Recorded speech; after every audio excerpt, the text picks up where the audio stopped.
There it goes. It's live.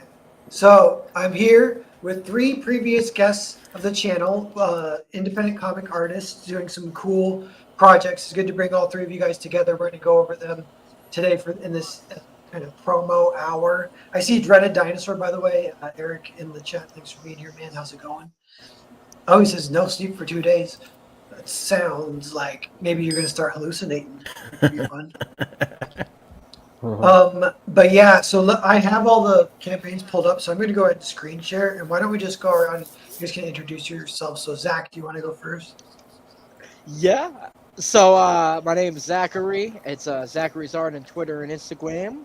And yeah, I've launched about 3-4 times, failed, and yes, got a campaign called Voyage, and yeah, I'm a streamer, dude, and beautiful and handsome.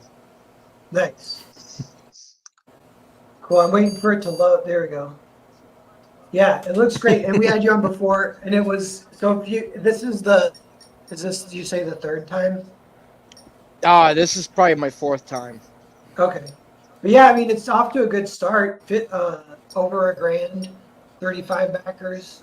But people have been seeing Zach around, so definitely if you're in the chat, thinking about pulling the trigger on this one. And then Fusebox, how about you with Outlaw Nights? I pulled up your link, and I think it's in between campaigns right now, but I just want people to know your project. Yes. Yep. AKA the Fuse Box. And I'm a YouTuber and a writer from New Orleans. And I crowdfunded issue 1 of Outlaw Nights in 2019. And we did really well with that. And then last summer, I tried to crowdfund issue number 2. We came up short of my goal because I had a pretty fat goal. So I decided to take a step back this time around, and I'm going to try to get issue 1 out to more people, and hopefully we can raise money to finish issue 2 that way. Cool. And I'm trying to remember when we were talking, are you like kind of like a trained screenwriter kind of guy? Is that part of your deal? Yep. Yeah, cool. We can talk 100%. Yeah, that came up, and that was interesting. And I remember this pitch sounding awesome. So that is cool for people to know about this one. And then Hoj with the Mythicals. How's it going, man? Pretty good. Good to see you again. This dude's already on his 2nd issue. Let's go. Yeah, man. We did issue 1 just a few days shy of a year ago. We launched issue 1, made about 11.7K off of that one, fulfilled that in like less than 5 months, and came back with this one because they're just floppies, And so came back with this one, and it's on Indiegogo now. I think I got like almost 8.6 so over on Fund My Comic, and I think I did just south of 2K on Kickstarter. Just trying them all out. So we're on pace to beat issue 1. Cool. Nice. And doing all 3 is interesting too, because I kind of want to do that myself. I haven't done it yet. I haven't done all 3, and that works pretty well. You think? Was that working good for you? Well, on the first Kickstarter, I was kind of scared because it was taboo when I came here to do it. Like coming from all this area, and so I said, the hell with it. It's like looking for coins in the couch. I'll get it, and it's about eyes. It's not really about funding. And then we got 500 on the first issue, and then almost quadrupled it on this one because I learned a few tricks and studied things and started paying attention to the market. Fund My Comic was in its infancy back then, so I had to launch on Indiegogo and switch up this time, launch on Fund My Comic, went exclusive for 30 days, opened up Kickstarter. They don't have any in demand. And then rolled into it. Right now, Indiegogo's for those who missed all that and prefer that platform. It's not, it's about catering to the audience, man. People like what they like, and I'm a capitalist. Yeah, that's cool. Is it 3 different audiences, or are they kind of overlapping? It seems to be, because there are some that just don't like Fund My. So people get set in their ways, especially middle-aged men. They're like, oh, I don't want to open up a new account on this platform. I have it here I can show people how it's another notch in the belt on the back projects. Cool, bro. Back it here, back it there, Oh back it yeah, everywhere. yeah. They get their collection on Indiegogo because it'll say like, you know, Had them stats, 50 or baby. I don't give 100. a shit. Yeah, that is good to give them options for everything. Then they need it. Yeah, no, I remember when I backed Mythicals issue 1. I read it. I'm like, okay, it's pretty good. It's hard for me to like pledge a lot of money to certain campaigns because there's only so much I could be able to spend. I was pretty happy because not only did I get it, like I got a bunch of extra stuff, but I got it at a reasonable time. So I was like, thumbs up on that. Yep. Yeah, nice. Yeah, that's cool. And yeah, Hojo's that's awesome getting 5 figures on first issue and then just growing it, which is kind of the dream. So you're totally living the dream. Earthbound was like 8 grand for its first issue, so you're doing great, and it will continue to grow. And real quick, a fuse box. I'm hearing some background noise, so I'm just muting you if you're not talking, and you can kind of do it too. So just if you want to talk, just unmute yourself and talk. But if you're Oh not shoot, I'm talking, sorry. It's all it's good. okay. It's all good. Just like, yeah, then it just says one Okay, extra step. It's no big I'm- deal. But yeah. So with 2, so it's been out a while. 2 is in production right now, Hojo. Yeah, we should any day now. The last page should be sent to the colorist. It's probably already there now.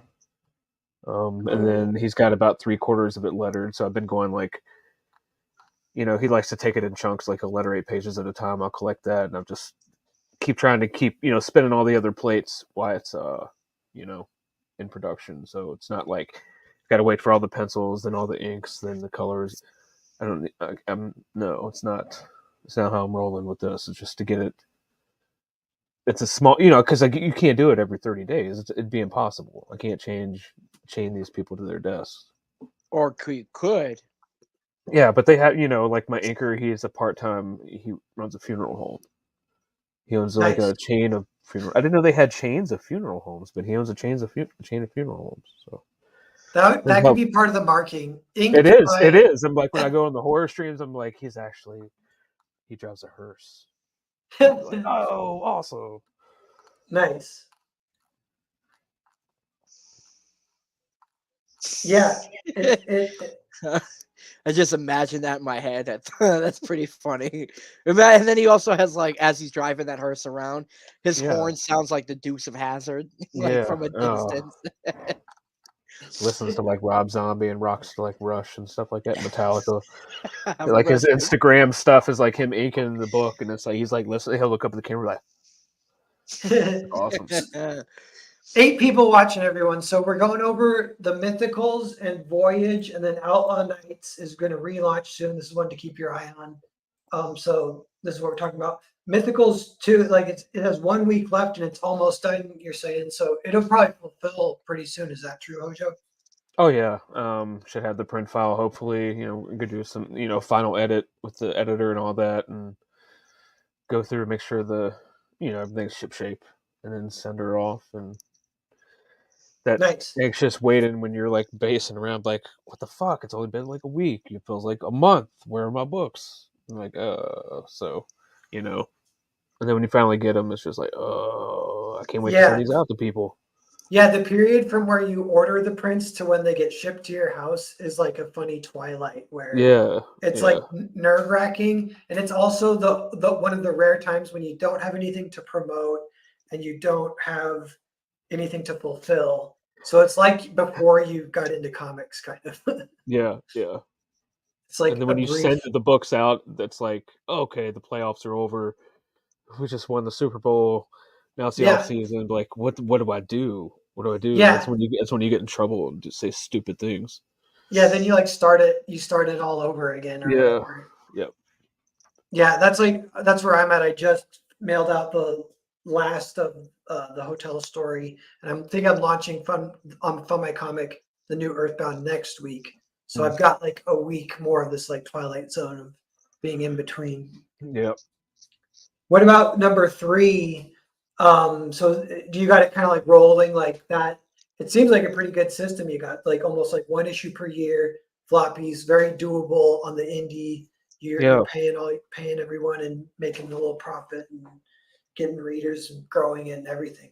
yeah. And I was talking with a friend, who's been in the space for a while and analyzes a lot of this stuff and digests info. And we set it on like 8 to 9 month schedule. That way, like once you do start fulfilling, there are people who missed the previous campaign that can hop on with that and be like, oh, you're shipping? Let me get it right now. Oh, by the way, the next one's launching in like 3-4 months. Yeah. So, but the scripts are already written up to about 6 or 7. But the rest is all like I told everybody before. It's all outlined. It's done. It's pretty much done in my mind. Like this is almost over. So Cool. it's How many issues is it total? It's gonna be 13, and that's it. Like it's a nice magical supernatural number. Again, people love that marketed shit. But Yeah. I kind of cheated on the last one, and it was like spoiler alert. It's like a double size finale because I had to have my Okay. little battle of the five Oh, on so me. you can keep saying it's 13 when Yeah, it. yeah, yeah, yeah, yeah. But I don't think Yeah. anybody's gonna complain about getting a double Yeah. size finale to some awesome A, shit. a 13 issue series inked by a funeral home director who That's drives right. a hearse. That's right. Nice. Zach, let's jump over and talk Voyage for a second. So what's new with this project? How's it going? So, besides the fact that it's failed countless times, it funded this time.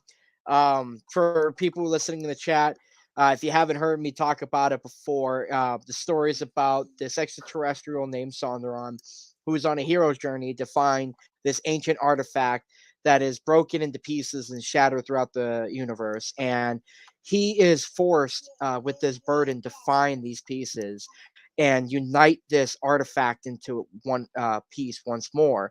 The funny thing to it is that he has no idea the lore and the importance about this artifact, and that nor does he know that the artifact and his ancestors um, are tied very closely with it. So there's going to be a lot of cool build up and a lot of like sci-fi odes and little tricks that I've grown up with appreciating sci-fi stories that I'm implementing into the series.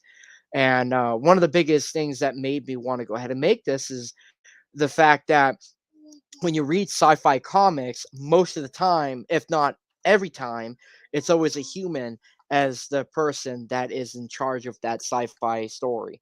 And I like to go ahead and watch a Predator movie where the Predator is the main character, and he's hunting something else, other than a human on an alien planet. Like, why does it always have to be the humans? So there's no humans in this series, and I just really want to bring that authentic sci-fi stuff that I really love by implementing something kind of unique. Cool. Yeah. Shabam! Yeah, it sounds great. And it's affordable. You can see these tiers. There's a PDF version too. This is definitely a good one. A lot of times people like the ground level type stuff. It's cool to get early on this. And I was going to say too, yeah, like where it's at, what's cool is this one was successful. So shoot, if I go too high, there we go. So no matter where it ends at, you're gonna get to like ship those books out because it's completely done, right? That's the other thing. It's pretty much like wrapped up. People will get their stuff in a couple months. Um, and I'm just gonna be real. Like when people go ahead and go into these crowdfunding campaigns, like Hojo and Fusebox and everyone else that goes into it, that doesn't have a huge audience, like people like, um, Rini or Phil Diaz or something, where they're gonna track in stuff because they built that audience way before. We're pretty much, when we launch these campaigns, we're going to be taking losses most of the time, but it pays off in the end for us, because when the people that have given us a chance with these small portion of backers, they're going to get that stuff and they're like, oh wow, this is really good content. You know what, the next time this person's going to go ahead and go about launching another book or doing whatever they're going to do, I will make sure I'll spread the word and get other people while I back it myself. So for in my case, I'm still in that audience building. I have no following in Yeah. that matter. Yeah. That's kind of what I was going to say is it's cool because it's to get the books out is easier than you think, and then they're out there, and then it can grow from there. And all that initial round of backers, they're like your cheerleaders, and then it's just kind of off to the races. Really, it's like Hojo's kind of doing exactly what you can do, and it's working, which is awesome. Get the first issue out, get the second issue, build on it, and just kind of keep going from there. And, Yeah. I remember when I first met Hojo, I think it was like sometime last year, and it was during a point where he was on Von Coleman's show, and I was like, I think You I were was a guest. drawing. Yeah, and I remember like, I was thinking to myself, like, do I want to go ahead and back his campaign? And I did, but my funds got refunded, and then I had to back it on Indiegogo, I believe, or something got messed up. And but yeah, like, I was one of those people where I'm like, do I want to give him a shot? Because I don't know, what the book is going to be, if it's as good or whatever. But that's a chance that people other than myself take when they go ahead and they're going to, like, they got $50 in their pocket. They're going to be like, do I want to spend it and give this person a chance? Or do I want to go ahead and spend it on somebody that already has an audience that has that, and I know I'll get that product? It's a gamble with the crowdfunding campaign. So, It is, man. so yeah, mhm. and like I said, when I got Hojo's stuff, I was pretty impressed with it. His quality's good. And he's got like certain ideas that I've like heard him talk about behind closed doors, and I'm really excited to see him implement that stuff, for the future. Yeah, I'm excited about 14 issue series is always fun. It means it's going places. Real Hmm. quick, Alex DRB, you back now. Like and share too, please. Thanks, Alex. $2. Um, yeah, and 8 people watching. Everyone, thanks for being here. We're going over Voyage, the Mythicals. These are both available to back right now. And then Outlaw Nights is launching a second chance soon. And this one has a great pitch. I haven't read it, but the pitch is actually super great. So we're going to talk about that in a second too. So everyone keep an eye on all 3 of these books. But Zach, I was going to say too, your art's great, and so you're the artist. Are you the colorist as well, or? I'm not the colorist. I would be if I had the time, honestly. Mhm. But pretty much the book is 40 pages. I did all the art inside it. I just for the first story, I got somebody else inking it. I inked the second story, and I have 2 different colorists. Somebody colored the backup story, and I had another person color the first story. For the most part, I design cover to cover. Like I know exactly how I want my product to be. I know exactly how it's supposed to look, and therefore, you know, I like to do all the most of the work myself, and anything else it's the other stages that I'll get the other people to do. And I don't mean that disrespectfully or anything. It's just when whenever I design a product, even if it's a different genre, like if I'm doing a horror book, I want every aspect of that, book to be designed in a certain way where it Sure. really gives that off. So, you know, yeah, that's pretty much the most part. Like I did most of the work, but I do have a great team that I'm working with. Yeah, yeah, it's great. I like the diversity of shots too. Like you're kind of the wide shots, close ups, medium, Hmm. the camera angles. And you do you draw traditionally too? Like it's all I scanned do. in. Yeah, Cool. I love I mean, I could get into the digital thing. I have drawn digital. It is faster. It's just for me personally, dude. Like it's not the aspect where I can go ahead and sell it at conventions, where I have the originals in my hand. It's more of traditional is just a feeling, bro. When I draw traditionally, if there's something I don't understand and there's a technique I'm trying to learn, I can do that on paper and see it visually, and Right. it'll be able for me to understand quickly than if I was just doing it digitally and I could just tap 2 fingers just to like back up on it. Yeah, cool. What's up with this statue? Is that something you can back or Yeah, what? it's a prototype statue. It's one of a kind. One backer will get this statue. It's already designed, ready to go. I just need to 3D print it. And I'll tell you right now, this thing looks hella good. I was so stunned when the guy who sculpted it sent the what do you call it, still shots, still files to me, where I'm rotating it. On the bottom of the base, it says Voyage, created by, me and my co-creator Brett Melograno. But to see that like stamped into it was so cool. But it will be sent out to one backer if they do get it. Was it Shadowpunk who did this for you? I know he does some 3D. I had my buddy who's lettering my book, Andrew Cassetta, from the Kubert School. Most of the people, if not every single one of them, came from the Kubert School that are working with me. Cool. And but I will say the book is funded, so one person in the campaign will get that piece, the artwork I did for that prototype statue. Oh, nice. Oh yeah, cool. That's awesome. Cool. Yeah, and that's part of your lore too, is that it's Kubrick School graduate. There's a few other of those kind of in the scene, and they're all cool guys.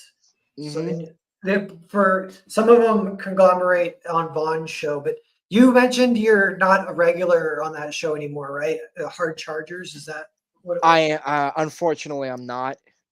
Yeah, but that's like not drama or anything. It's just like doing. It's not drama. It's just but the show's only streamed twice this year, and I want to, if I want to, I like to stream, and I want it to be really consistent because I want people to see me a lot. I think personally, for me, I have that weirdness that I can go on a show and just play on off of other people's personalities and whatnot. So it's no, everybody else, they have their own avenues, their own goals and stuff. So it's kind of like we all kind of shifted out of Hard Chargers, and we're just, we just are doing our own thing. And I wish everyone else lots of success, much love. I just, yeah, I'd rather go because you ahead guys, that's almost like, when depending on your strategy, that's like more advantageous for everyone to spread out, and you can still support and help each other. Yeah. Like putting your eggs in multiple baskets, right? Or no, is that what they say not to do? What do they say? Don't They put say all your eggs in one diversify basket. your portfolio. That's what you want. I mean, I'll tell you, dude, I love streaming. I love going on. I wish I can go on more and more shows because I love the people. The chat room really makes it funny for me. Like, I miss Moromi, my Fago Tree. There's a lot of these people that just like to pop in, and like Travco and Alex VRB, was a constant watcher of the show, and I just He love watches everything. Yeah, and I He's love a everybody, shadow. bro. He's I always. mean, like, dude, like, I watch all, I watch your show, I'll watch Reenie's, I'll pop in on Phil's show to tune in, and you guys all like offer each unique, different thing that people can get a taste of. So I like that, I want to be more on those, like, as a guest and stuff. Hopefully, fingers crossed in the future. I mean, Hold on. that's how I did what I did. It's the chat, man. It's the lifeblood of all of this. Oh yeah, because you can like. They're the mob, dude. bond- If you go into the fucking gladiator arena, you charm the mob, you win. Yeah, and you can do that from the chat, super chats. You can network be funny. Be funny. any That's how I on do Twitter, what I do. YouTube, from the live stream. Yeah. Real Yeah. quick, Alex VRB, he goes, "I'm watching Gnarl from the bushes right now." Hold on. You out there, you son of a gun? Where are you? It's him in the white truck. I'm gonna find you, Alex. I'm gonna go get my weapon. Dude, I had to grab a weapon. I forget what oh yeah, because I thought I heard some shit outside my window. This is like over the winter, I don't know, like 2 or 3 months ago. I heard some like scrustling, and I was like, that is not my imagination. That's some serious scrustling. And I was like, what is that scrustling? So I went out to the kitchen. I'm like, I have to walk around my house. I'm like, the area's known to have crackheads here and there. So I'm like, shit. Yikes. So I'm on my way out, and then there's an apple tree, and one of the neighbors picked a bunch of apples, left me a bunch, and I left one on the counter. And I was like, all right, here's my plan. I'm gonna take this apple with me, and if I see a crackhead, I'm gonna hit him in the face with the apple. And then Yeah. That's exactly what you do. So I was armed with an apple, like trying to defend my house. But what it was, the Grusselin, it was a deer. It was a deer like scratching its antlers on a bush, but right by my house. And that was crazy. I was like, damn deer, man, like really making a lot of noise and Are you, stuff. are you sure it's not those aliens from the Florida Mall that had to bring like over 80 cop cruisers? Yeah, that was some serious like conspiracy heard kind of about stuff. that. Like, what is Oh, going on dude, here? that was some. So pretty, I know Narwhal knows about it, but OJ, it's pretty much like in the Florida Mall. I forget it was like Miami or something like that. It's a big mall, and everybody's freaking out over they claim that there's 3 shadow aliens or something Oh like yeah, I that heard. that I they were heard about it. there. I never saw like any footage Yeah, or anything. so 80 cops, like 80 cop cruisers, are blocking the area off, and they're like the front headline said, a few rambunctious teenagers with firecrackers were pretty much causing Yeah, trouble. And Hmm. I'm and like, that is not the and response. nobody, yeah, and nobody has any footage over this. And then people immediately took to TikTok when this was happening to stream saying, this is what's going on right now. And then the footage all gets cut out too. Because you Yeah, can't find them anymore. dude, I'll believe Aliens? it. I can get convinced pretty easily of that kind of stuff. I think so, Hmm. for sure. Somebody bring Bob Lazar on the scene. Have him Yeah, explain And, himself. and like it always piques my interest when they just suddenly stop talking about it. Like, yeah. It was like that in Hawaii, even like the blackout zones, kind of like media blackout type stuff. Yep. X After the Files, man. big fire. Yeah, that goes into Hojo's story a little bit. Real quick, let's touch base with Ben Fusebox. How's it going, man? Go ahead and unmute yourself. You're out of the You corner can now. talk now, Ben. You can talk. Yeah. I've Remove been the gag listening. from your mouth. I've been listening. I've been taking notes. I've got it all. Nice. Oh, the mic So, Yeah, yeah. really good. Outlaw Nights. Oh Good. yeah, That's like about, like- actually there's no background. You can stay unmuted now You can talk with us because it's now. fixed. Okay, I thought I turned off another thing, so I was hoping that was it. Yeah, nice. Why don't you give us the kind of pitch and situation? Yeah, what is the so? Yeah, what's the situation with Outlaw Nights? What's the pitch? Just go ahead and take the floor for a bit. Absolutely. Well, Outlaw Nights takes place in the 31st century. Humanity has begun colonizing into outer space, and it is very much history repeating itself. Manifest Destiny 2.0. And in the midst of all this, we've got a lot of chaos. The nations of Earth are all at each other's throats, competing over territory and resources. It's a hectic time to be alive. Piracy and crime are bigger than ever and booming. And in the midst of all this, we've got our boy Cyrus Lawson, who has had a pretty rough go of it. He's only about 18 years old, yet he's seen way more stuff than any of us ever would. And he has settled on a small, out of the way little colony called Therese.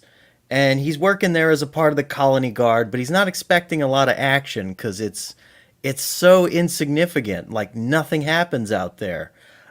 Unfortunately for our boy, the pirates of the ship Hazard are invading his settlement looking for a special piece of data that's going to lead to a treasure that everybody and their mother has their eyes on. So, without giving the book away, push comes to shove, our boy is going to have to contend with these pirates, and he's going to have to redefine his sense of right and wrong because he's got a very black and white worldview, and it's just not that simple. Cool. Is that like a little bit like inspiration from like Treasure Island, even kind of? Or is Absolutely. Okay. Yeah. I wonder if there's even like that kind of some of those character archetypes in there. But Most that's awesome. definitely. I took a lot of that. I was originally inspired from Pirates of the Caribbean way back in the day. And I just kind of been playing with this story in the back of my mind for many, many years. And I was originally going to write this out as a movie script, but it was sort of like a pipe dream. It was like, okay, well, one day when I have like billions of dollars, I'll be able to produce this. And then as I got older, I got more realistic and when the indie comics scene was booming, it just felt like a golden opportunity. And I restructured the story to make it into a comic series, and I think it works better as a comic series. Yeah, and wait, it was before it was a movie script or a TV script or something, or Yeah, and I even tried to write it as a novel, and then I got about 20 pages in and realized I hate writing novels. yeah. Yeah, you know what as you're pitching it too, I like that it's got this huge world, huge vibrant world, chaotic, but within that is like a relatively simple story, which is kind of awesome. That's like a classic combination kind of. Amen. And that And can I'm come from doing. some of the Oh, I'm influences sorry. or whatever.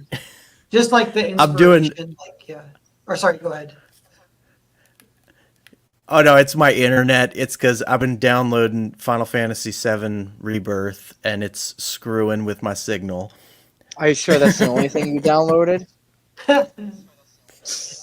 Nice rebirth. We're in mixed company right now. I dig the artwork. But I really do. oh, thank you. Yeah. Actually, I like. Yeah, I am unfortunate. Oh, I'm sorry. No, I was just gonna say, Narwhal. You want to scroll up a second? I want to take a look at the backgrounds on some of those panels. They're really good. Yeah. Here we go. Yeah. Yeah, a lot it's of the got- it artwork actually in has this two- issue was done. It has two artists. A lot of the art. Yeah, a lot of the artwork was done by Render Contender, who he was really up and coming a few years ago, and then he just vanished, and I've like nobody's been able to get a hold of him. Yeah, it makes you nervous that he might be dead. Yes. Was this around 2020? Yeah, I know that. Like, I was thinking that too a little bit. But, Yeah, I mean, and I it admire was people that it can was do right that. in the middle.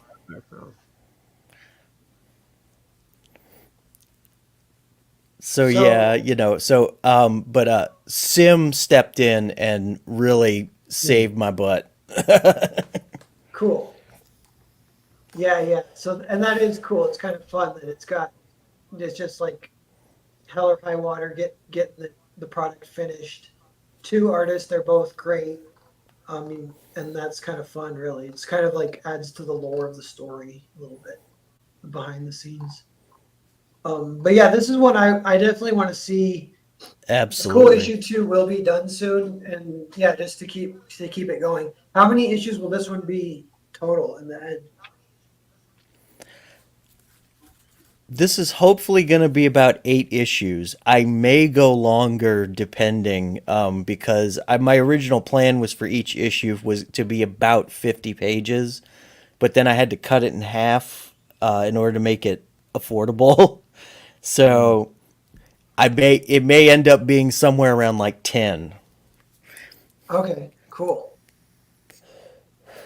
But yeah, it looks great. Everyone sign up for this. Sign up for the email list and keep an eye out. And it's going to be a second chance just to get more, get that, like what we're talking about with Zachary, get that baseline of big people jumping in on the bottom level, getting them in on it, building that up, and moving, keeping that ball rolling to issue 2, and getting this story continuing out, because it is a really fun pitch, really fun idea. And so, like, the books are already printed, though, so, like, once this launches, you're good to go? Oh, for me, yeah. The first 30. Oh, I'm sorry. I was confused. Oh, Sorry. I was just saying, the first, I got 30 copies ready to go right now, and then I'm going to do a second printing. Okay. Cool. Nice. When does this launch, Fusebox? April 2nd, the day after my mom's birthday. Okay, so it's coming up. Yeah, not April Fools. Probably good to not do that. People be like, you'd be like, I launched a new campaign. They'd be like, no, you didn't. You No, just no. joshing me. Like, no, seriously. I was more worried that people would back and then they would immediately refund and go April Fools. Dude, yeah. You know Yeah, the yeah, I best know. the best slash worst April Fool's gag? It was Cecil did it to me.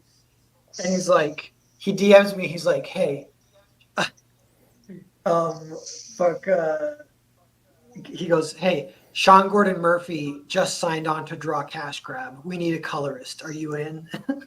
Oh God, Damn. And I was that like, is yeah, dude. cruelty. Yeah, I know, because I felt bad because he got me really good. Because I was like, dude, that's awesome. Can I talk to him about? Oh, that's so awesome, man. Blah blah blah. I kind of said a few, and he goes, dude, I'm just joking. It's April Fools. Chill out. I'm like, God damn What is Damn. it. that is cruelty. Yeah, fucking Cecil, bro. Yeah, it is funny. It's awesome how ruthless, just a super ruthless April Fool's prank. Really, really funny though. I mean, it did make me laugh. It kind of embarrassed me because I fell for it so hard. But But I think yeah, anybody would fall for it. yeah, it just depends. Yeah, and that's kind of what a prank. I mean, for a prank to be good, people kind of have to fall for it a little bit. Otherwise, you're You want just like, you want to hear a funny story about an April Fool's prank going wrong? A yeah. friend of mine, he for April Fool's, he told his dad he was gay, and his dad was like, Oh God. he said, "I always knew," and he was like, I was standing there, I was like, "Bro, that was savage." So did his dad prank him He right back? knew, but he fucked with him back. Like I Yeah. could That's tell his dad awesome. knew. He was like, "Yeah, I always knew," and like he was like, "Really?" He was like, "Yeah." You're real big into the Spice Girls. He was like, "That's because they're hot." He was like, "Yeah." He's like, "No, it's because you're gay."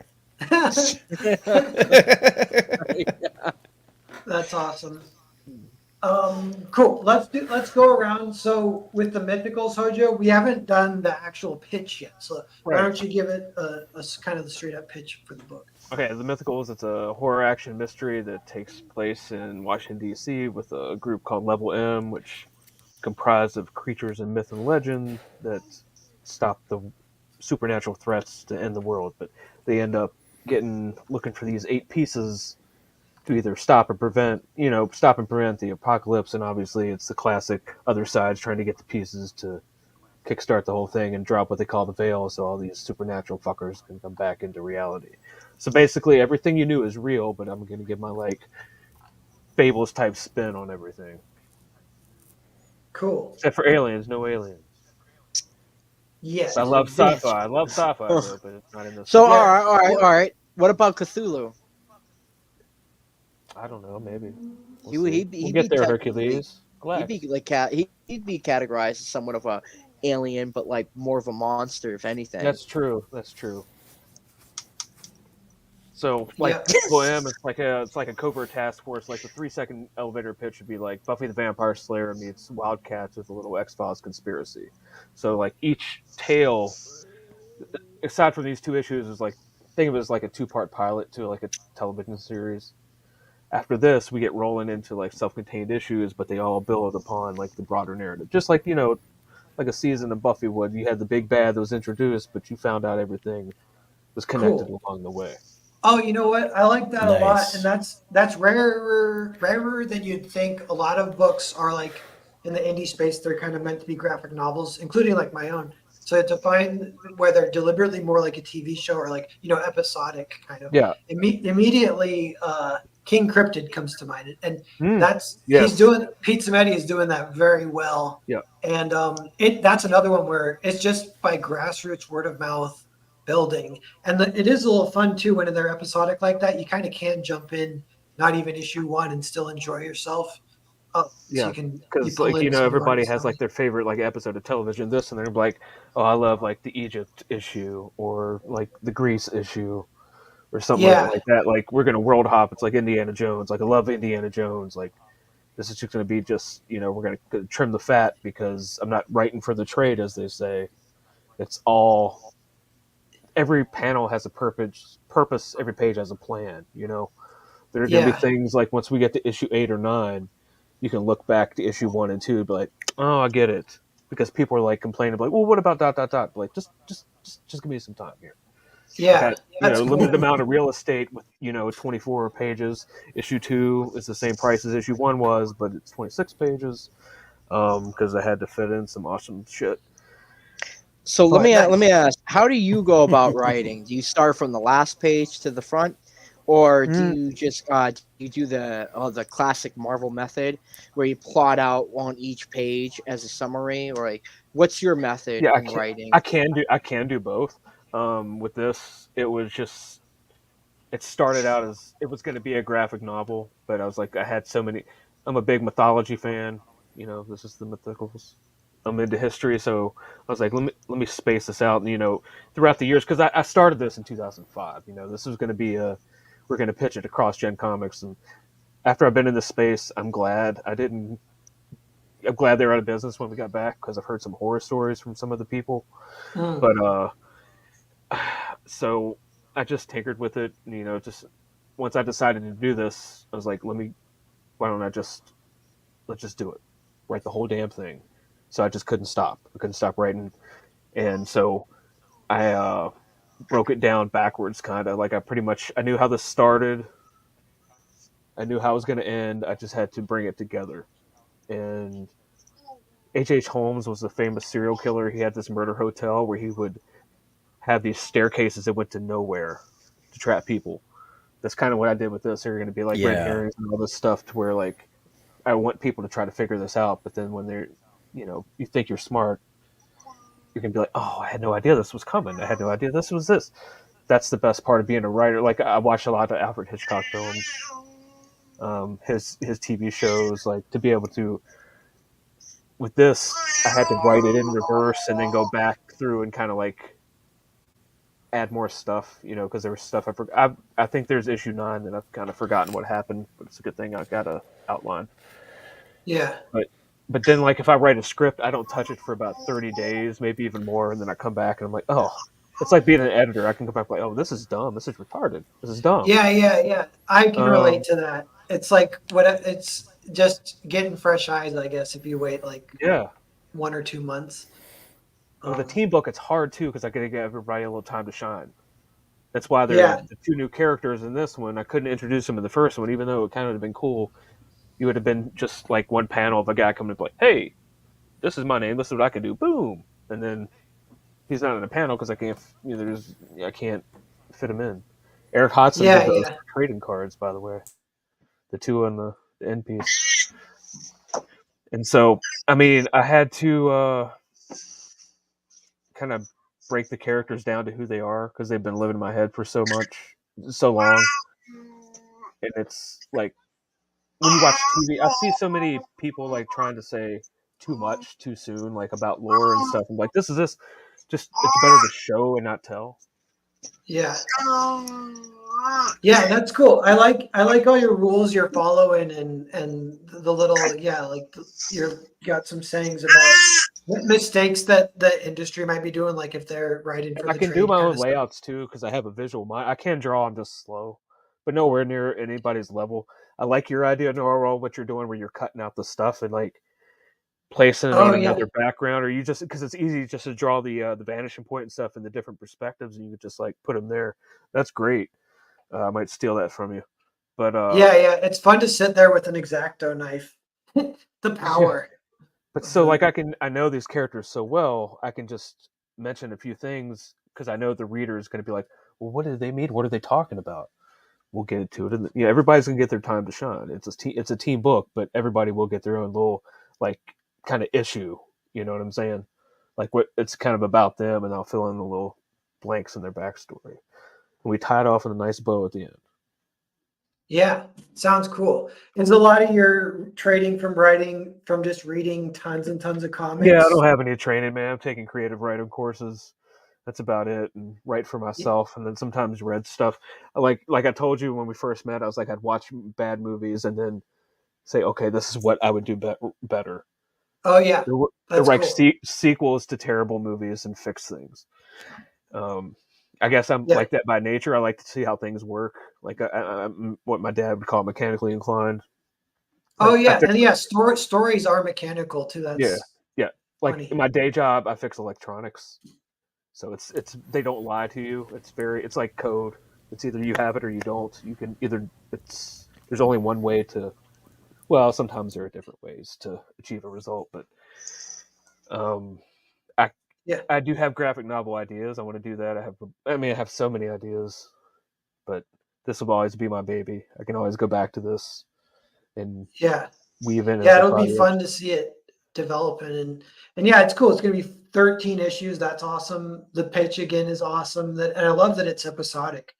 I Yeah, think that was one thing I didn't retain from our last interview. I'm like, oh, so it's like King Cryptid. So I would yeah, almost add that, like, because I don't know how many are doing that, but it's like King Cryptid and Mythicals is like if you want some episodic yeah. adventure. They're both like a horror adventure too, but Hmm. this is like X Files or whatever. Yeah, Um, because yes, there's definitely some X Files. Like, oh my God, what? Who was he? We'll get there. yeah, that's fun how TV and episodic stuff can do that of like planting the seeds and then answering them way later. I like what you said there too, that you can kind of take your time with it. Or it's not a rush, like uh, to Yeah. unload the world building kind of stuff.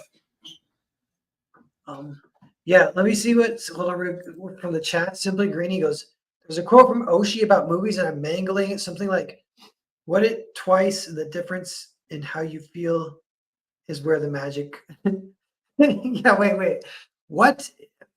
What is it twice? What is twice? What it twice and the It says difference? watch at the bottom. Watch it twice, and the difference. Oh, Okay, yeah, I see that. Yeah. cool. Listening to Hojo talk about his method and whatnot, it's really interesting because when I was writing Voyage, all the stuff, I was so lost, because I had so much detail. Like, I didn't know quite how to know how to unify it, basically, for the beginning to keep it moving forward. And I was just writing, and revising. And then one of my classmates went up and said, he's like, dude, if you're gonna make a comic on Voyage and just get that going, like, all you gotta do is just make a book about the character doing the cool shit in the middle of the story, because no one cares about your idea. No one cares about your own, like, story that you're putting together. They don't want to hear that origin stuff. They just, if you're gonna make a book of what the character's doing right now, how you see him.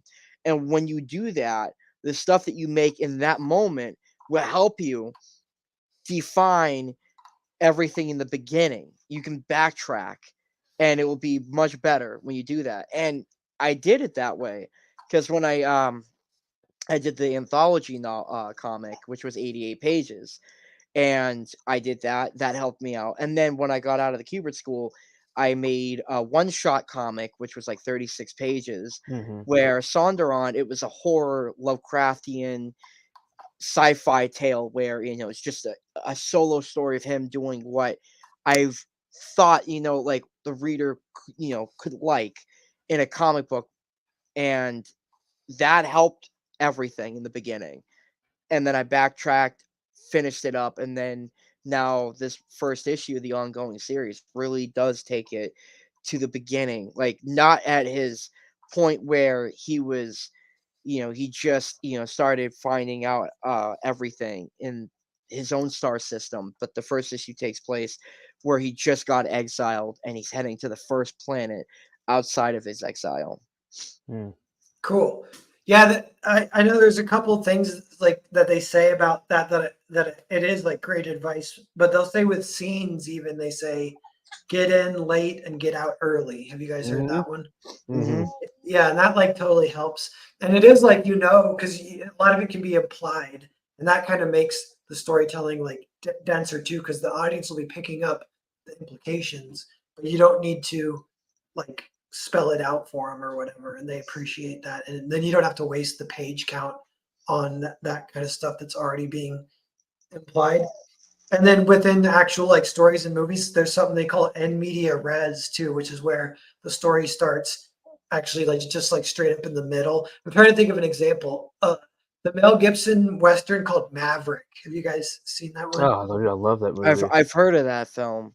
Yeah, like, and I've it'll heard of it'll like the more cliche version of it is they'll even be like, hanging from a noose or whatever, and they'll be like, the narrator's like, I bet you're wondering how I got How he this. got here, and then you see like a vulture fly off, and he's like, Yeah, yeah. yeah, Then it yeah, kind of cuts back and shows you how he got there or whatever. yeah. I That mean, what is it? Deadpool did that too on the highway Well, I scene. mean that's That's how the that's movie classic started. horseshit. Yeah, that's classic.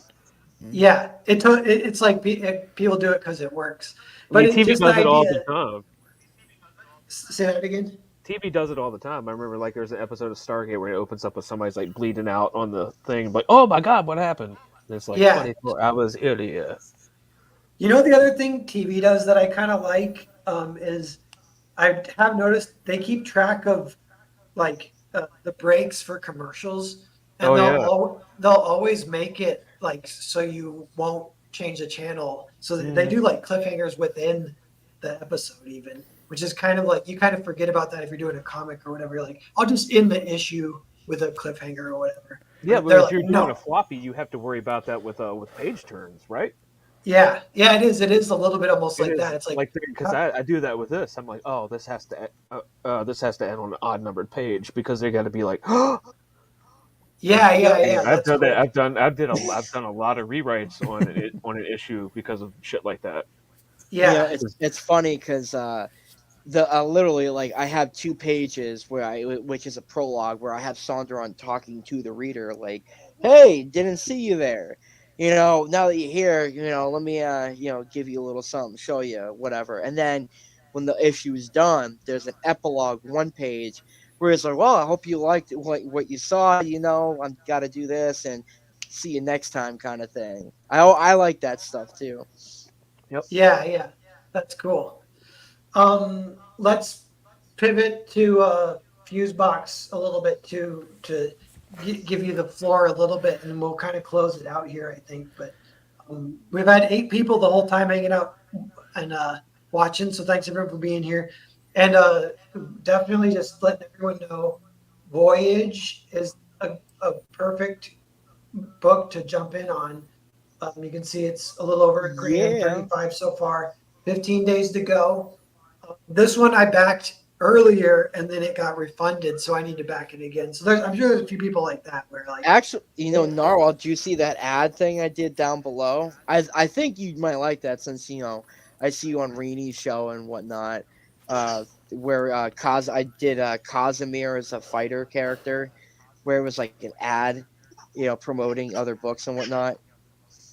oh, it's if I scroll down the art here. Oh, it's like a Yep. big jam, If like a you, big yeah. I think I've seen that. I posted on Twitter. I don't know if you saw it right there. Bingo. Yeah, that yeah. Oh, cool. Yeah, Oh no, yeah. you got to There's- scroll up a little bit.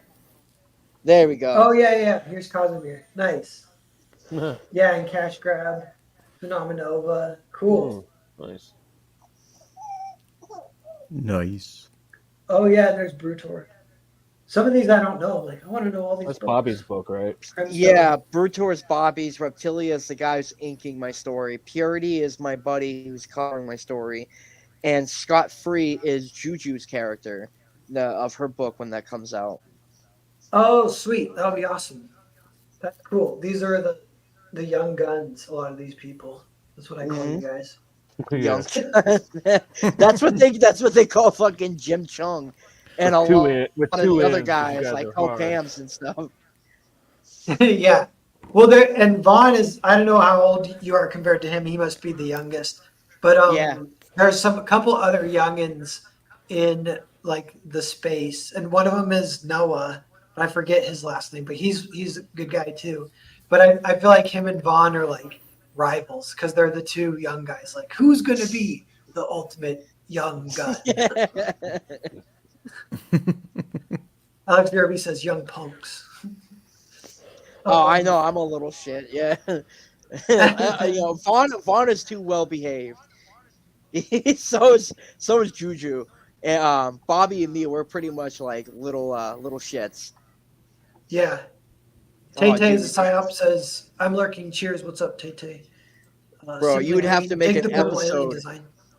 Thank you. You'd have to make an episode of me and Bobby alone of us talking about our little horror stories that we used to fuck around with when we were at the Cupid School, because we got Bobby's funny. ourselves into a lot of trouble. Yeah, I haven't had Bobby on yet, and I definitely want to. Is his book, is it crowdfunding now, or is it just signing up, or where? No, he's gonna launch sometime in the summer. Bobby baby. Okay, Yeah, I'll definitely have him on when he launches. Gonna have Vaughn on too when he launches. He's launching relatively soon. Everyone keep an eye out for that. 2 or 3 weeks. The 20th, the 20. Did you see I busted his ass on Twitter? It was like 20. He sent out an alert for Phenomenova. It was like 29, and then it said NTH or something like 29 or 20. No, it said The 29 ND. It said 29ND. Oh yeah, the 29th. 29. Nice. Yeah. You know what else too? I think he launched. He's like, we're launching on the 30th, and then Kenneth Rockefort picked the exact same day, and he's like, I can do scratch that. We're launching a Yeah. day before on the 29th. Don't want to go up against Rockefort. Literally, might not want to do that. yeah, the king kind of. Always check the calendar, brother. Yeah. Yeah, Because I I wanted to haven't. do mine on Knock on Fridays. wood, but mine. I think mine's set for next Friday, even. So it's coming up. So it's like a week away, basically. But I'm gonna try and do some traditional art, like sketches for sale with the launch, and that'll be cool. So everyone keep an eye out for that. I'll be going around on channels too. So if you guys got channels, I might hit you up and be whatever, hanging out on this and that shows and stuff. And yeah. Ben, so with Outlaw Nights, so this one, I forget when you said, oh yeah, April 2nd, everyone. So this one launches April 2nd. You can sign up here, get on the email list.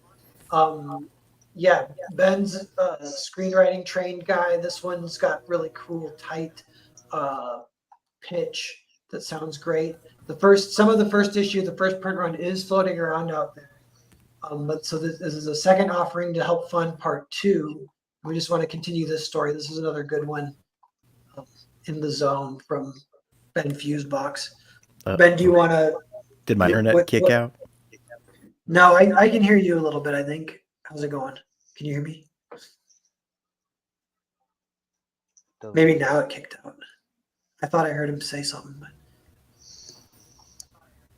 I can say. I'm back. Okay, hey, what's up? Yeah, I want to give us one last kind of pitch run through and what's April 2nd launch and everything like that.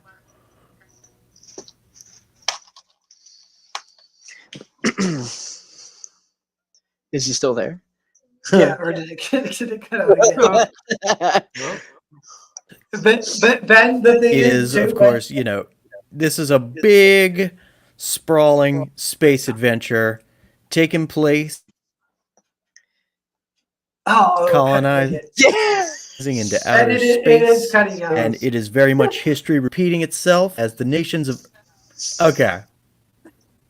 There's a little delay, and it's cutting. Good out. Lord. It's funny. It's a shit show, but it's beautiful. Space, pirates. Yeah. We're catching the truncated pitch is just as Point. Good. That's how you know it's good. Yeah. And also it's because of it's sexy space pirates. Oh yeah, sexy space pirates. That's a good pitch too. That's awesome. And I'm doing the opposite of Zachary in that, Zach. Yeah. I'm just. But I'm doing the opposite of Zachary. Zachary is. Go ahead. Zachary's alien supremacist, and I'm human supremacist. True. Yeah. So get them both for yin and yang. They balance each other out. The art is good. I will say the art is good. I'm definitely, if I don't sign up, definitely shoot me a message on my social media. I'll back it. Yeah, that was something Vaughn said he was doing too. Hell yeah, man! DMing people to remind them to sign up. I'm like, hey, yeah, they call that like cold calls or whatever. Like, go for it. Just be nice, of course. But oh no, you can talk to me like a piece of shit. I don't care. Yeah, no, it's a cool guy. I'm brain farting. I can't think of his name, but he's been around since the beginning. He's a cool artist. And he's like, oh, someone like blackmailed me and said that they were going to unfollow me unless I backed their book or something. What? And he's like, I don't want to say who it was because I don't want to like mess with them, but I do just want to say this because it's funny or whatever. And I was like, that is funny. Definitely, that's a do not do that. Like, and, Yeah, that's a no-no. Pseudonym God says Ripasend. I am curious about it. I might email him just to see what the deal is. I'm curious about the promotion too, because that could help a lot potentially if you get in that zone or whatever. So I don't know. Or even you could just they could have a promotional tier where like I can give you like a Facebook ad type deal. Yeah, You know? yeah. It just like I'm just give you like I'm 10 not bucks. opposed. Yeah, I'm OB. not opposed at all to a little more quid pro quo style stuff, where like you literally like pay My quo is money for my some money. Yeah, kind of rather than like wishy washy, and then Yeah. it's weird. Like, Yeah. so so it's Like a kind of financial transaction contract. I give you money, you tell people on your website about me, they buy my books, and I'll send them to them from my room. Yeah, like, and then if you're unsatisfied, you just don't do it again or whatever, you know. And if someone You just offers don't that do it. promotional service, if they offer the promotional service and it works, then they can charge a little more or they get more customers. So It's like the market, like a super chat, really, if you look at it. yeah, and super chats do work great for marketing, and that is Yeah. a little bit of a like I have a budgeting it. freaking iPhone and it won't let me do super chats for some reason. So Dude, you're not the only one, bro. Huh. I have the okay, same it's not just me. issues. It just said unable No, to you're complete not the this. I'm only like, one. what? 'Cause Yeah. I forget my Yeah. iPhone password like every time, and I have to Bro, it reset happened on fucking my year. fucking Mac laptop. I won't be able to send a super chat, but I get the money in my account. It's retarded. Okay. It's mentally challenged. Whatever. Yeah. Ah! I love saying that word too. I say it too much. Yeah. I'm not having any more Shane, children, so God's not going to smite me. yeah. Who's the SNL guy? Shane Oh yeah, I somebody. saw it. I saw it. Just saw he was like, yeah, they said they could look at me and tell we're related. He's like, dodge that Yeah. bullet. He's like, well, kinda. Yeah, That yeah. was they weren't into it, dude. Yeah, I know. Yeah, The no crowd one was were like, laughing. Yeah, it was kind of awkward. It was funny though. It was bad. You know, Hojo, you gotta get on more. You gotta jump on some more shows, bro. Like, you know, I I got know one you. tomorrow. I know that you go in like the chat rooms and stuff, but I want to see you more often now. Yeah, I'm out there. I took actually about 30 days off just 'cause, man, I was streaming my face off. I was doing like 4 streams a week. Oh, I damn. got 2 kids. I got 2 kids, man. Once your kids get older, your wife's gonna be like, sorry, Yeah, you're dude, gonna have to put it on the calendar. Mine is 6 months old at the moment, so Yeah, mine's 5 Nice. years. He's about to be 6, and the youngest is about to be 3. Cool. 3's a cool age. My nephew's going on 3. He's awesome. That's when like they're like little people. You're like, oh my god, you like straight up got a personality. We got to hang out, dude. Oh yeah, yeah. Oh well, dude, it's so cool because like, no, it's so cool because it's one thing where you go to a fucking convention and you're meeting people there, but it's another when you're streaming and you meet these people at first in the chat rooms, and then you see them on streams, and then you see them in person at shows that you're going, and that's like a cool feeling. I'm like, yo, what's up? What's up? Yeah.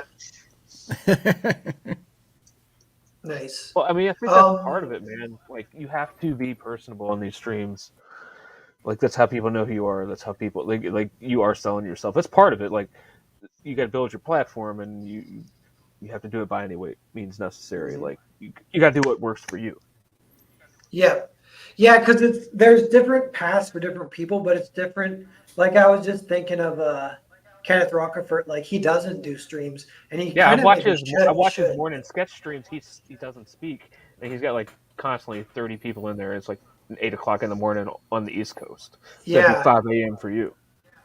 Oh yeah. I know I miss him, but it's cool. Like he does well still, even without doing it. Oh, but he it's might kind be of even better if he did.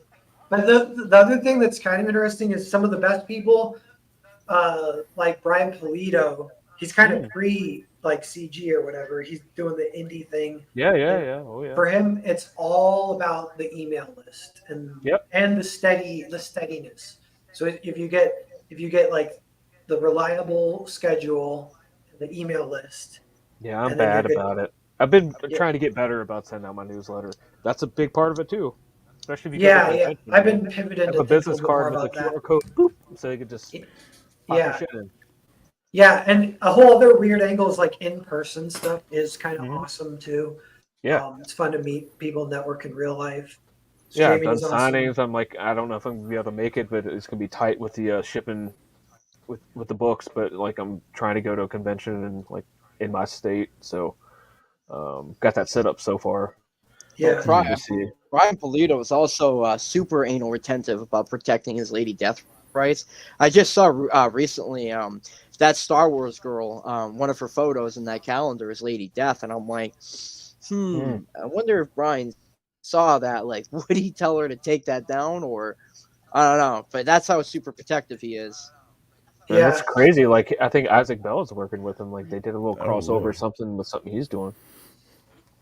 yeah, yeah. As things like develop too, it feels like people like Polito or some other people, they're a little bit more like reach outable to talk toable. So I think Yeah. that kind of stuff is happening more. Like it's not just indies that are interacting with indies.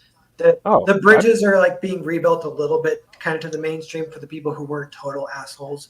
Like there yeah, were yeah. people who they were maybe a little bit scared, but which kind of sucks, but you can't Like really blame them. Brett Booth's pretty accessible. You know. Yep. Yeah, Uh, he's and not Isaac terrible. Bell, like I talked to him from time. He's who helped me kind of fine tune my Kickstarter. Oh, cool. So, I mean, it's everybody's willing to help as long as you know they know you're in it for the comics and not just to try to make money. You know, Yeah. like you can they can really tell who the people Yeah. are passionate about this, and I think a lot of the mainstream like. And I don't want to say maybe like Dark Horse in particular. Like I told my wife, I said I'm starting to kind of read the tea leaves. Um, it just picked up Kelly Jones' Dracula book, and like I Yeah. backed that on Kickstarter, and I was like, that just shows because Mark Miller just got there with Dark Horse.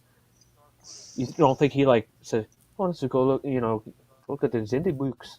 I'm like, you Yeah. know, Yeah, totally. Yeah, Let and I me they're kind of feel opening that like too. I heard through the grapevine, they're opening a lot of like almost like Vertigo type like imprints and looking at a lot of people. So like let everybody's me on the top of ask your game, man. let me ask Yeah. you this. And Narwhal, I definitely want to hear this from you too, like your opinion on it. We're all creators. We're all trying to bring our, crowdfunding is the whole point. We're trying to bring our projects into it and get it funded, so we can build, our not only the content that we're making, but also an audience at the same time.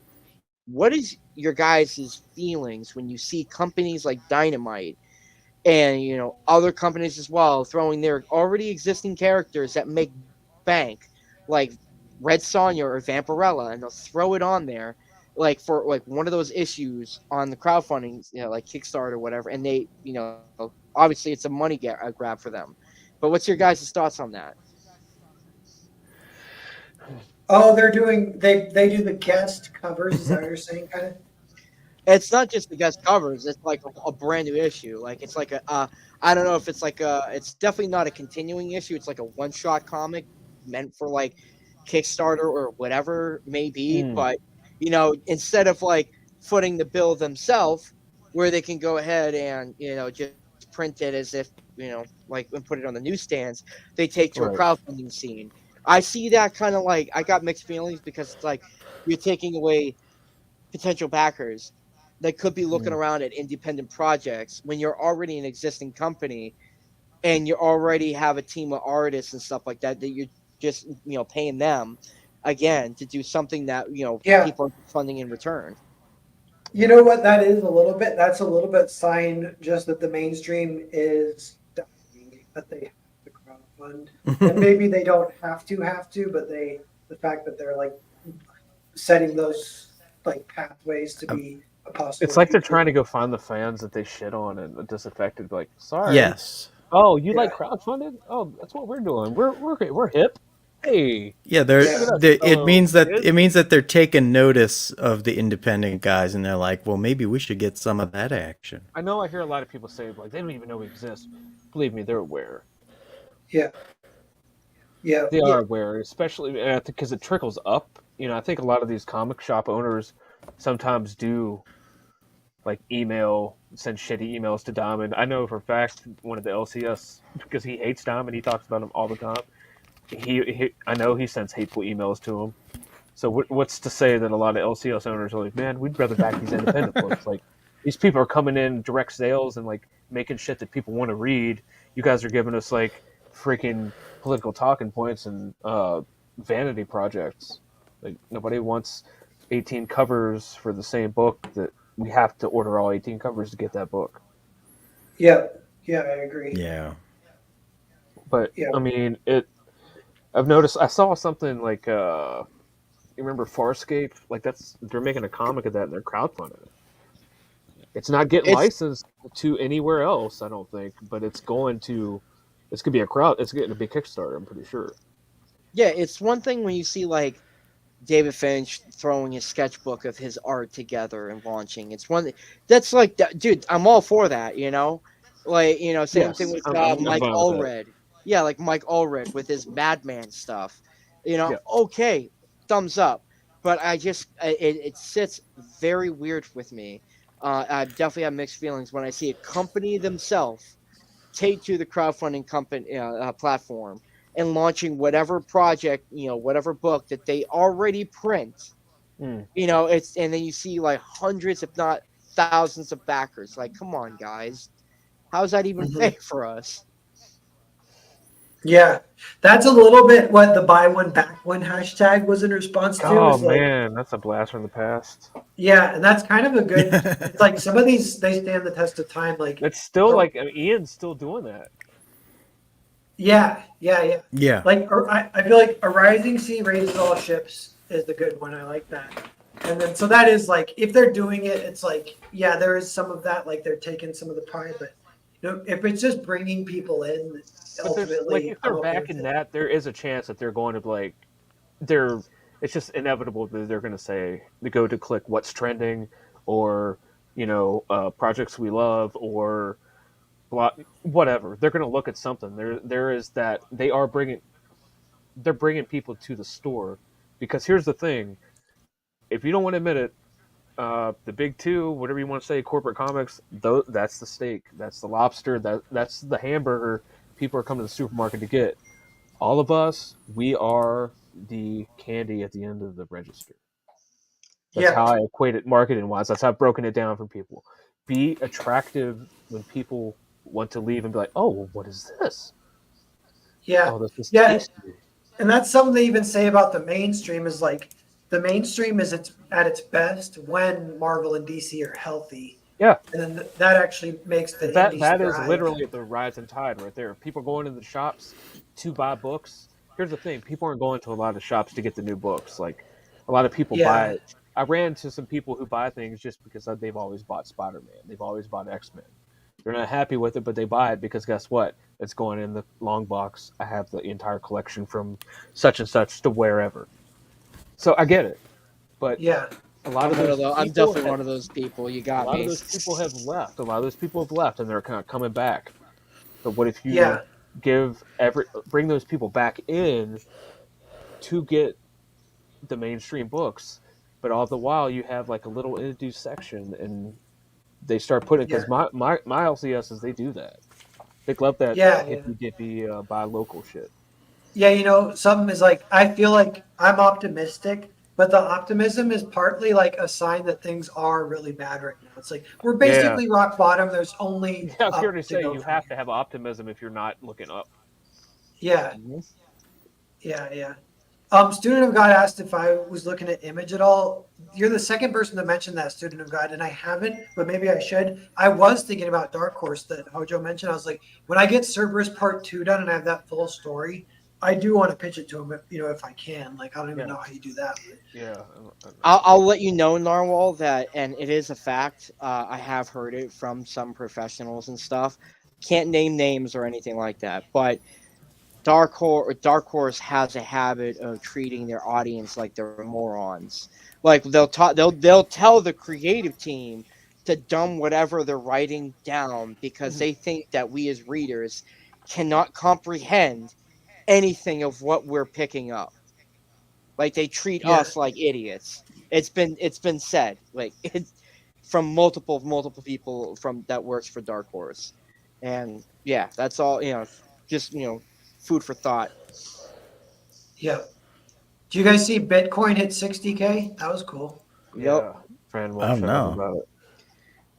dude. Yeah, that was like I don't If I even had watch, some but then people were Bitcoin, talking about it. I was like, oh damn.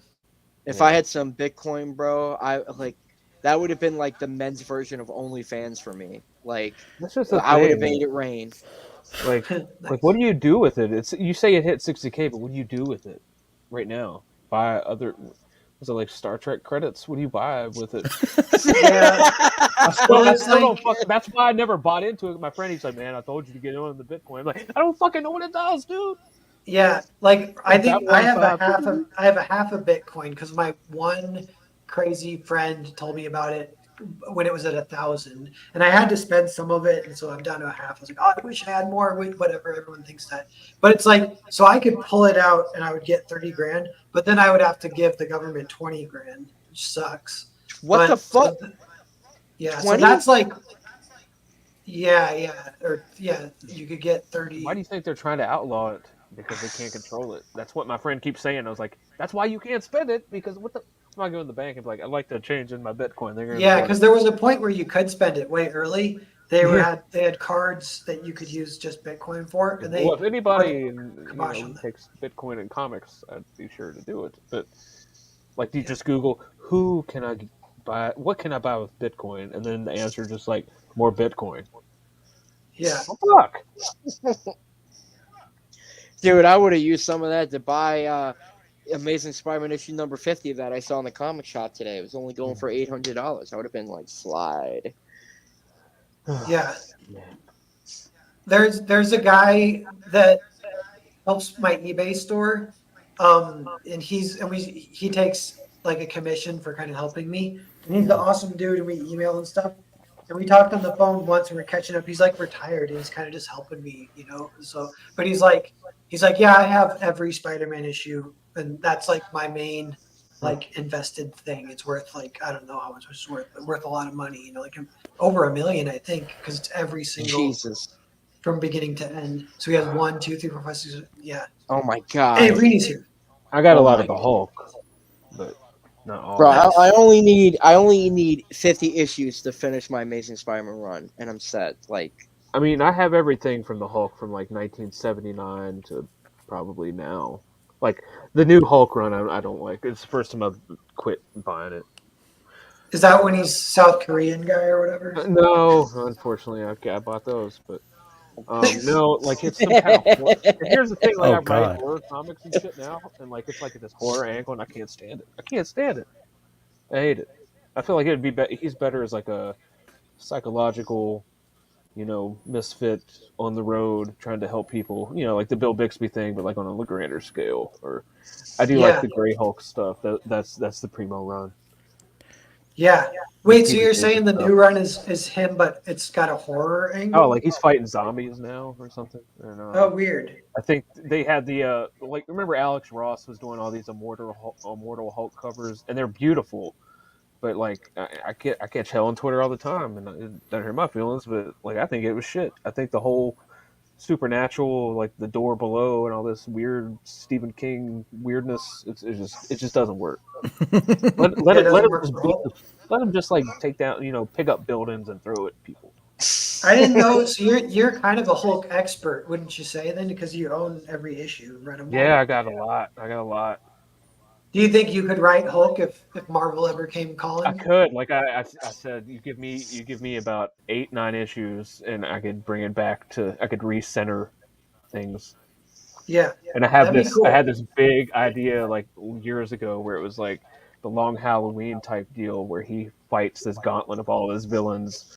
It's set place in Vegas where he's like the Joe Fixit type character. And then at the end when, everything's the table's cleared, him and Marlowe and Rick Jones are taking shots in a Vegas saloon. And he's all bullet holes and in his clothes, and Wolverine, his patch is like pouring the shots. I'm like, I just got back from Madripoor. I got a story. Nice. That sounds awesome. Yeah. That sounds cool. There's people like that Marvel needs to freaking hire straight up. By the way, guys, Rini, she's got Hellion Arts tonight, I'm pretty sure. So everyone, this stream's gonna end pretty soon, so check I out know her show, her channel, sub. She and I got the Creative Block show too on Thursday, so tomorrow. So check it out. Yeah, you guys, thanks for being here, everyone. We will kind of start wrapping this up, but it is good talking to you guys. It's fun shooting the shit. We'll do it again too, and we'll just all be in touch. But the chat for anyone watching, the whole point of the stream is letting people know about the Mythicals too. This is the Second Chance Indiegogo campaign here. It's been a smashing success, a cool success story of the indie comics getting issue 1 and 2 to 5 figures and just onwards and upwards. Basically, it's a lot of fun. Hojo, hearing him talk about his passion for the creation and the writing sounds awesome too, very inspiring and fun. And then Zach with Voyage is awesome, an iconic main character. It's right there. It's right there. Yeah. And this one too. This one has it's crowdfunded a couple times and not reach the goal. So this is a lower goal. It has reached it, so this one's going to be successful. If you're like me, like I backed at a previous time that was failed, so I got refunded. So I'm going to back this one again. Really? More is coming in, Zach. Yeah. So Oh my everyone, God, yeah, that's this one looks amazing. great though. These are all passion projects. They all look great. Zach draws this one all himself. Though it looks great. And Outlaw Nights. This one is a second chance campaign coming up April 2nd. So sign up for the mailing list. The first issue is floating around out there. It's great. The pitch is also really awesome. Ben is a very skilled writer as well. I enjoyed talking to him the last time he was on. This time he's downloading Final Fantasy VII, so it ruined his internet. But I think it might be Fusebox. It's better now, right? I think it might be better. Yes, it blinkers in and out here and there, but cool. Well, I'll have you on again when it launches, Ben, too. And oh, thank you. We'll have better internet, I'm sure. But yeah. Yes. So, he added emphasis on that. He said, "Oh, thank you." You're welcome. That's how What's funny is at 10 o'clock I'm going to be watching Madam Web, so that's going to be some. Oh, classic. Yeah, I'm literally going to be. Oh God, why? Things, because it's going to be funny when I Elizabeth. sit in that theaters and we just watch it and laugh. Yeah, maybe it's so bad it's good. Some of those movies probably will be thought of that way eventually. Cool. Well, with that, though, I'm going to click the button. But, guys, just hang out for a second. We'll say hi behind the scenes, too. But thanks, everyone, for being here. And talk to everyone later.